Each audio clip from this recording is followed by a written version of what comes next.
Vaksinasi booster kedua bagi masyarakat umum sudah berjalan sejak awal Februari lalu di Palembang. Tak hanya di puskesmas, layanan vaksinasi juga dibuka di tempat-tempat umum seperti di Bandara Sultan Mahmud Badarudin II Palembang. Vaksinasi dilayani Kantor Kesehatan Pelabuhan Palembang bersama Angkasa Pura II.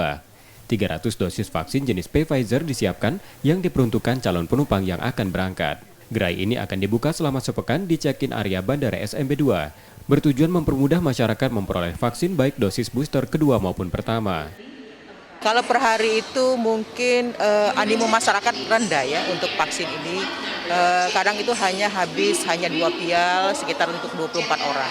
Jadi itu memang masih rendah daripada cakupan vaksin yang kita inginkan. Kami berharap sebetulnya vaksin ini kami menghimbau kepada semua masyarakat untuk melengkapi dosis vaksin. Jadi kita ketahui bahwa saat ini booster pertama ini cakupan masih 18%. Pelaku perjalanan dalam negeri usia 18 tahun ke atas masih disyaratkan untuk sudah melakukan vaksin booster pertama. Sementara itu, vaksin booster kedua belum menjadi syarat perjalanan.